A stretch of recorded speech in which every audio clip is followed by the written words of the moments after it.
So I just kind of sat there for a minute, and then I'm realizing this thing could have me in just a few steps. It could be at my car. It can break out the window and have me out of that car before I could even scream and anybody could get out of that tent.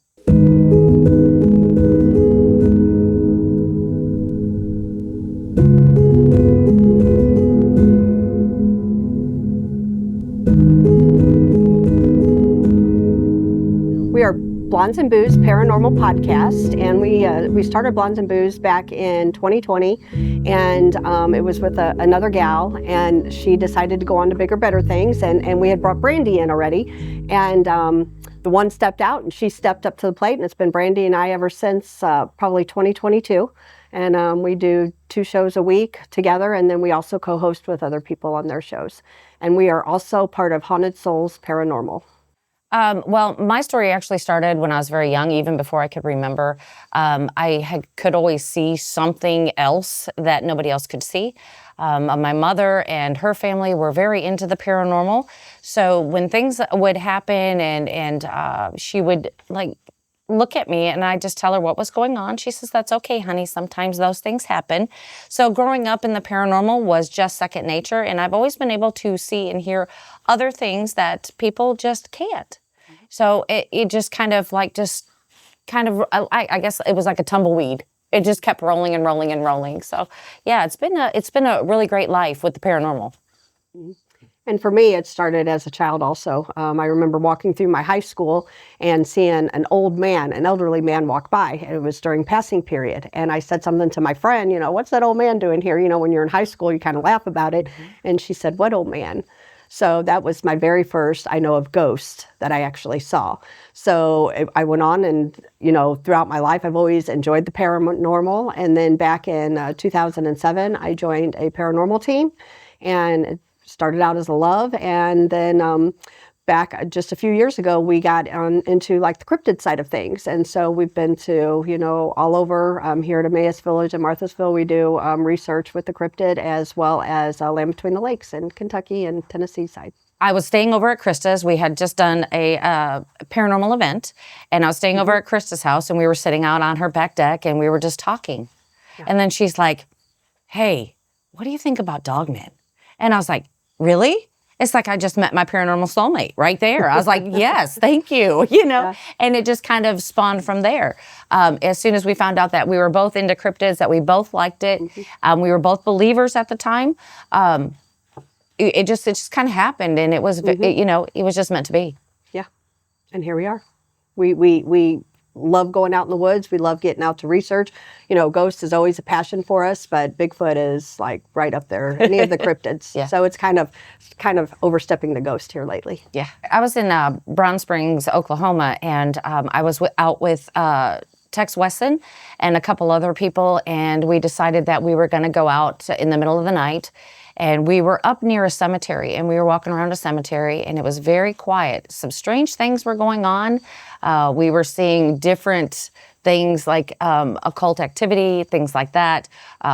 Some just basically things that you just don't want to touch or be around. So we kind of bypassed those, and we were both standing, and we were looking off farther than the cemetery.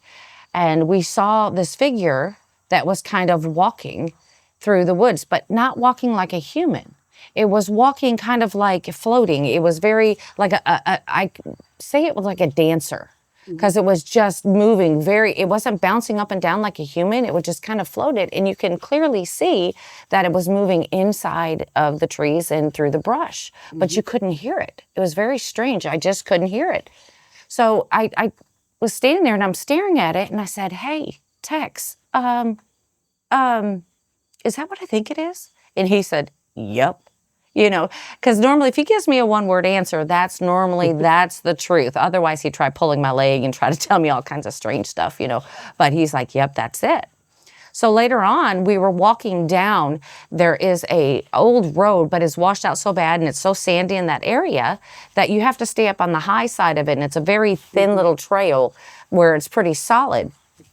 And we were coming down it, and there were 2 people in front of me. And there was a lady that was with me who had never been before. never had even looked for Bigfoot. She was strictly paranormal. And she was walking out front with the flashlight. Now, there was a gentleman behind her. His name was Nick.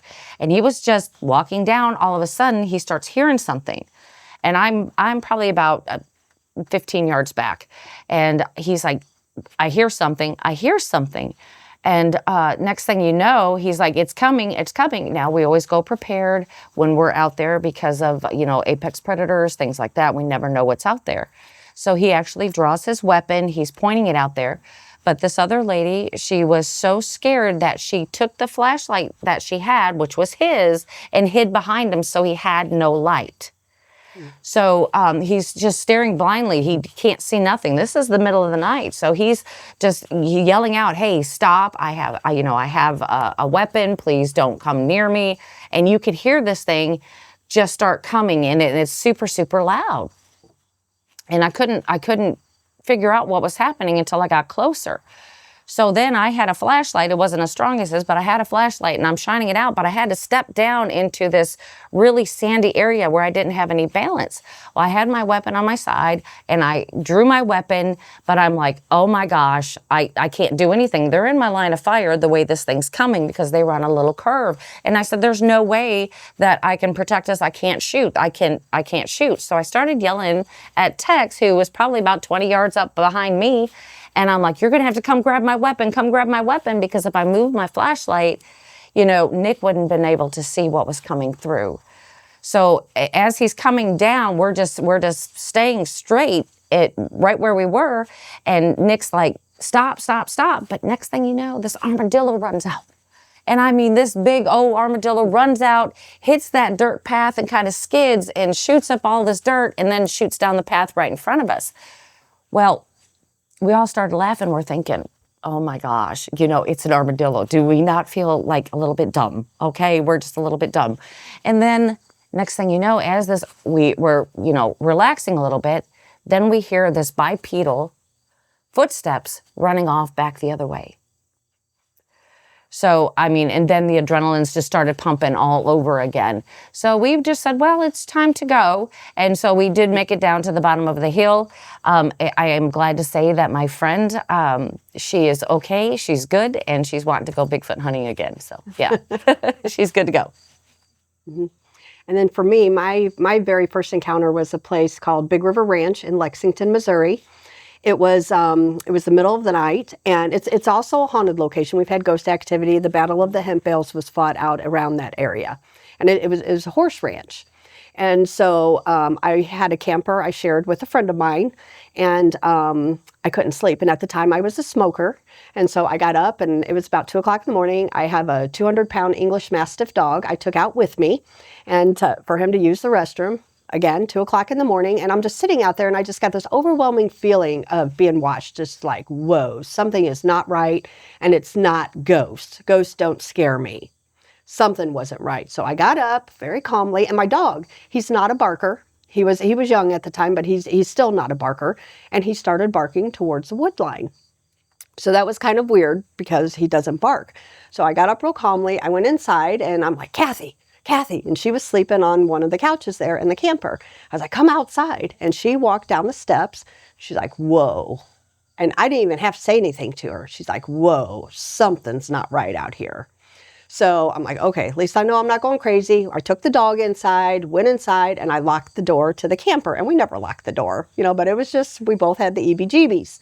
So that next morning we get up and we're laughing. We're like, that was probably a raccoon or, something like that. We're just laughing about it.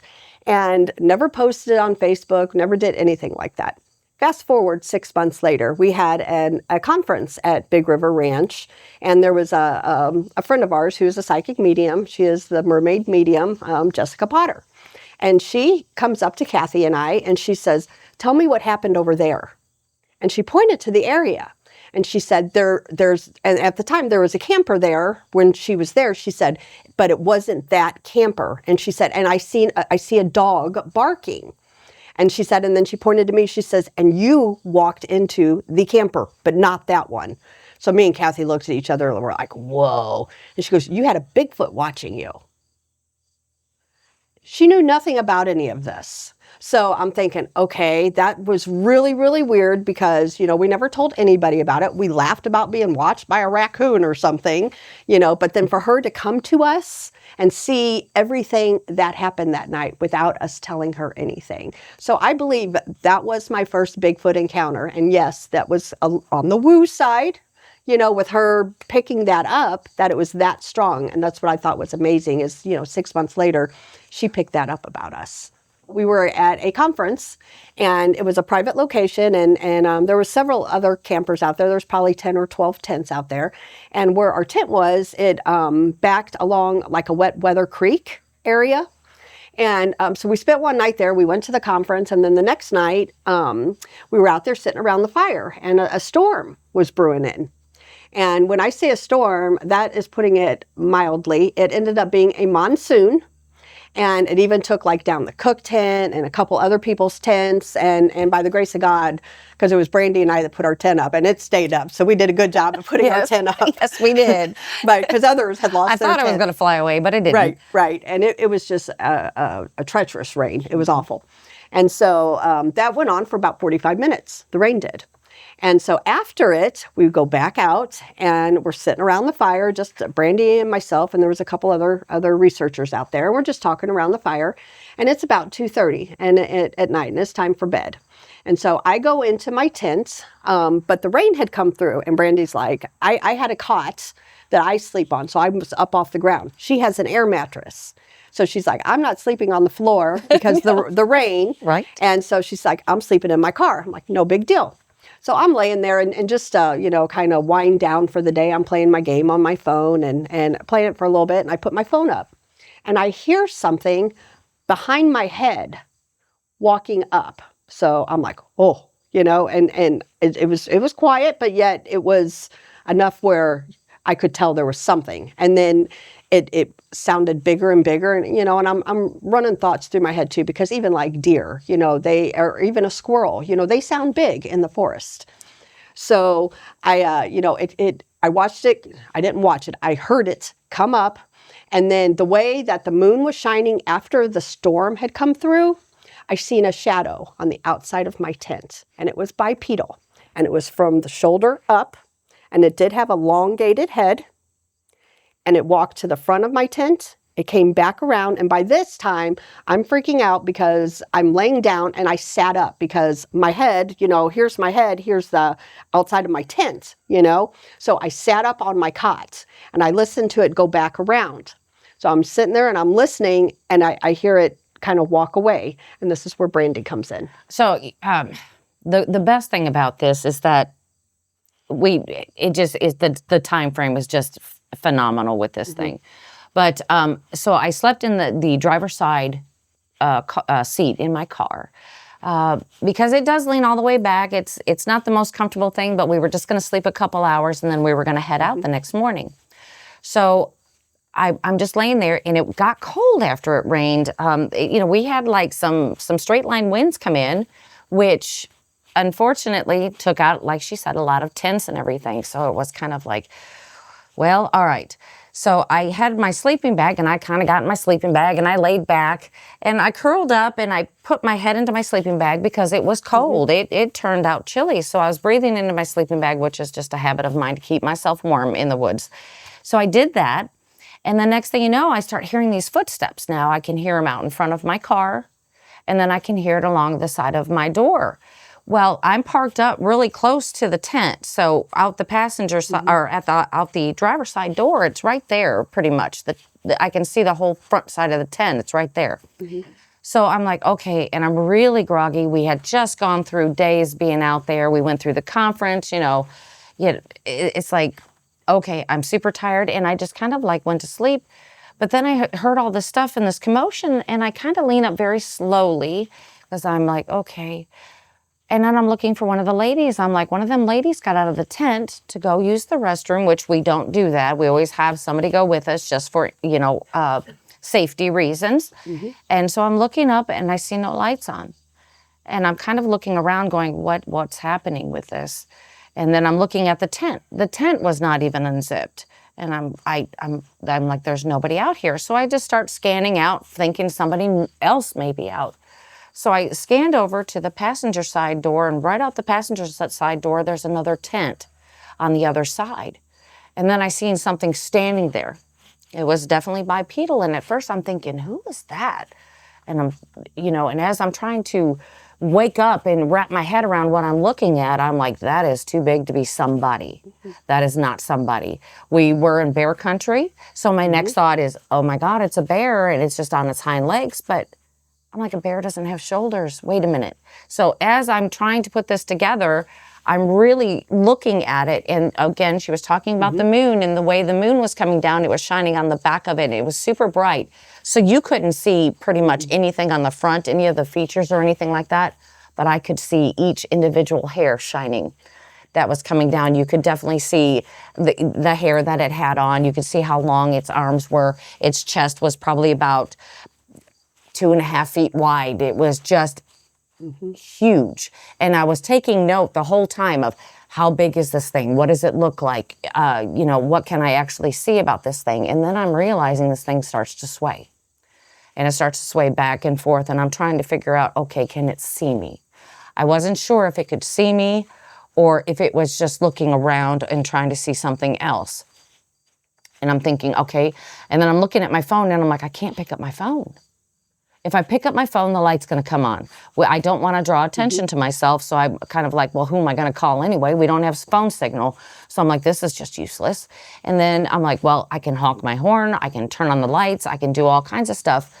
But what would this creature do if it was startled? So it was right next to somebody else's tent. It was very close to her in the other tent. And I didn't really want to make this thing aggravated if it got scared. So I just kind of sat there for a minute, and then I'm realizing this thing could have me in just a few steps. It could be at my car. It can break out the window and have me out of that car before I could even scream and anybody could get out of that tent. Nobody would have known. So I'm just like, so I guess, the thing that was crossing my mind is, what can I do to just make myself as small as possible to stay out of its eyesight? So I just basically rolled myself back up into a ball, put my head back into the sleeping bag, just the way that I was, just in case it decided to come check me out or see what was happening. And then I just listened for it. And then after a few minutes, then it just started to move on. I could hear it start walking away. And then when I couldn't hear it anymore, like something just came over me. I don't know if it was an adrenaline dump or something. It was like I was out just like that. Which, Krista and I we sleep in haunted locations all the time. So, when you do have that adrenaline rush, we might take a nap. You might find us in a corner somewhere. It's not a big deal. But it was just, I didn't want to get out of my car. I didn't want to make any noise. And so I just went to sleep. The next morning, which was probably about 3 hours from there, I awake and I'm hearing all this commotion going on. I hear all these people talking and everything that's going on. And I open my car door. And somebody says, watch it, don't watch where you're stepping. We had a visitor last night. And I said, I know, I saw it. And then everything just kind of snowballed the next day from there. Yeah, and it was really incredible is that we had trackers with us. And they actually followed a push trail where this creature came from. And they got 14-inch impressions in the ground from right behind my tent. So like everything that was said, and it was validated. And so I looked at my phone when it had went by. It was 3:12. Well, people on down past where Brandi had saw it and on down had also heard it out there. They looked at their phone. So everybody's time just coincided. It was amazing encounter. And they believe it was a juvenile because after that we were hearing like frogs in the middle of the night. It was really quiet, and then we would start hearing like weird sounding frogs and things like that. So they were thinking that it was probably a juvenile, and one of the adults was, giving it direction up in the woods, making the sounds. Yeah, because we hadn't heard one frog, the whole entire, not one frog, not nothing. We hadn't heard any of that. Just the normal bugs, but we didn't hear any frogs. Yeah. And it was just amazing because, like I said, that push trail, they watched it where it came out of the woods, went back into the woods, and then it came out again behind their tent and then made its way all the way around all the way around. Yeah. So we made sure that we got footage of where our tents were, where my car was. All of that stuff was done with the drone. We've got video of the push trail. Pictures of the impressions. Yeah, just got everything. And then Daniel Perez from Bigfoot Times was there. Of course, it's a Bigfoot conference. So we automatically went through the whole thing. He's telling, we went through the whole interview, what happened, when it happened. And we measured, because first I said, it was like 10 feet from my car, but we measured it and it was like 20. But this thing must have been so big that I thought it was just closer to me. So I had missed on that. He said, well, how tall do you think it was? I said, well, I think it's about 6.5 foot tall. That's what it looked like to me. And so they measured it on the tent where I said, well, it hit about here. It was 6'7". And he's like, well, how do you know? How do you know it was about 6'5"? I said, my brother's 6'5". So that just made sense to me that I was just, comparing the two.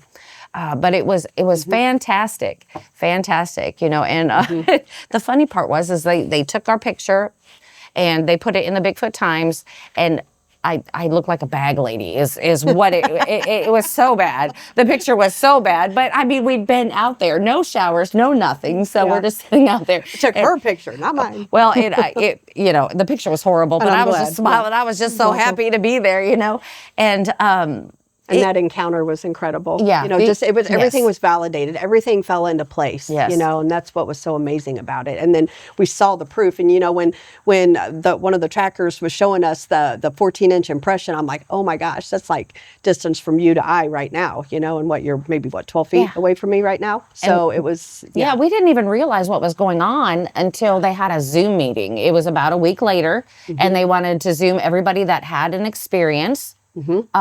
So we all got to talking, and then that's when we found out that the times were just like back to back to back.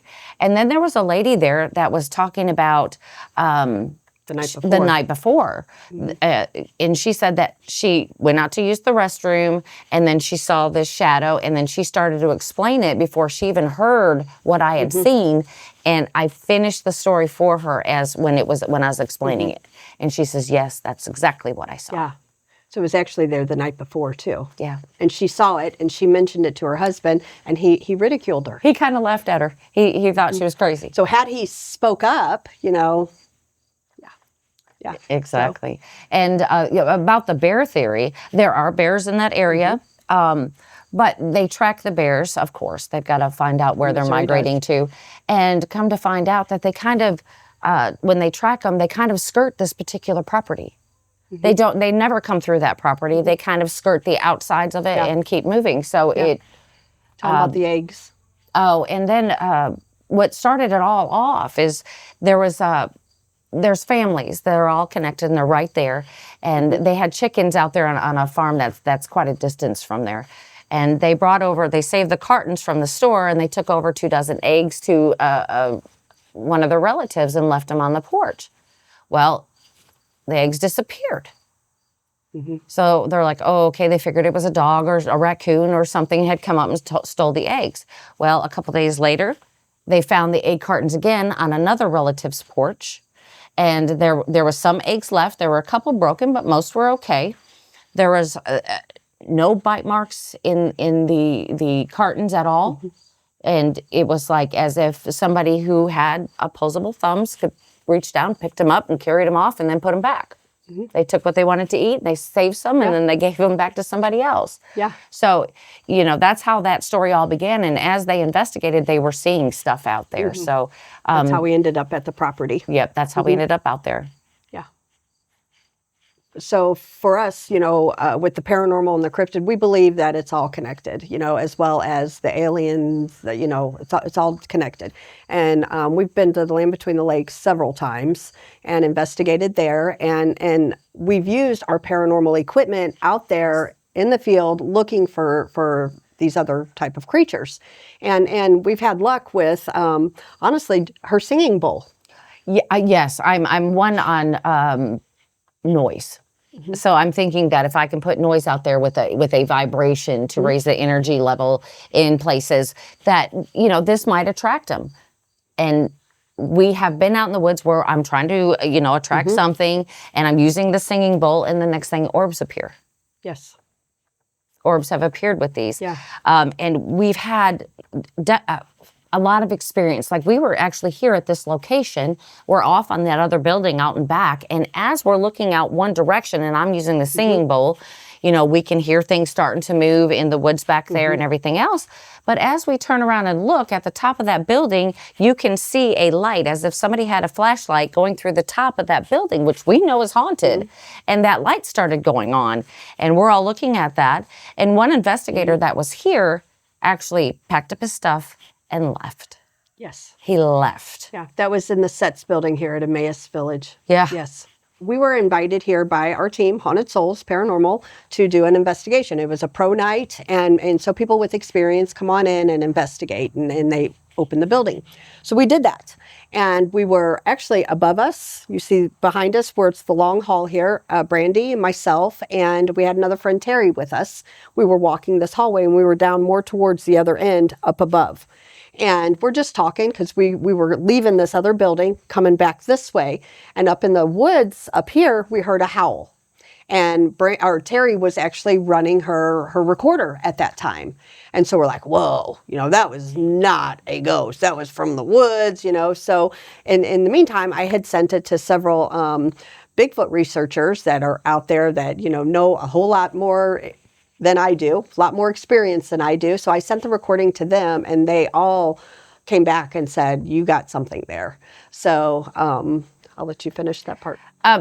So, we caught it that night, and as we're sitting out, we're like, we have got to investigate that side of, Emmaus. We have to take that side and look at it. Well, as we've been out here more and more and more, those howls are quite common out here. Frequent. And we've determined they're not coyotes. We don't have wolves, so it's not that. They're not dogs that were in the area at the time that did not, because we've heard them, howl. We were just wondering, if they would sound alike. Nothing of the sort. This thing is something of its own. And what we're finding out is that it's nothing that is indigenous to this area. And we hear them from all over. As you can see, we're in a valley. And so we've heard howls on this side over here, and we've also heard howls over here. And we've had other researchers come out here and spend the night and be kept up all night because of the howls. Yes. I mean, there is a lot going on, not to mention that, the paranormal activity, this is a fairly new location that has opened up. And we were one of the first ones in here. The first night I saw a full-bodied apparition. And I can tell you that it reminded me of a 1970s teenager kind of looking. It had like brown hair in the bowl cut. It had a turquoise blue knit sweater with a crew cut neck, and then long sleeves. And then the pants were kind of like, I couldn't tell if they were navy or black or something like that, because it was just a glance at it. But the only thing that I couldn't see is any features in the face. It was like this was smudged. You couldn't see it. And as I turned the hallway and I'm yelling at my friend Terry, I'm like, Terry, I'm telling you what I just saw. And as she's looking back at me, then she saw a shadow person run from one side of the doorway to the next side of the doorway. Yeah. So, I mean, we were just having just activity. There's so many stories that we can tell you about I call him the Whistler Man. There's so many things going on in this And not place. only the Whistler Man, but there was a night we were all out here with other Bigfoot researchers sitting up behind the Sets building. And we were not only having activity in the woods and in the building, paranormal activity, but we looked up to the sky, and our friend Terry has an app on her phone that tells you what the satellites are, things that should be there. Flight Airplanes. patterns, yes. And there was over 20 UFOs. We physically watched with our eyes. There was 6 of us out there up here in those skies. Yes. Everything was happening at once. Right. I mean, it was incredible. I say this place has the definite trifecta. It has anything for, the seekers of knowledge or even truth, maybe. We may find it here. It definitely has that. Absolutely. It has that for you if you're looking for it. And the history goes back, all the way to the Civil War. This place has been an asylum, it's been a nursing home, it's been a school. Yes. So many different things. So there's layer on top of layer on top of layer of history and residual here. It just Absolutely. There's so much.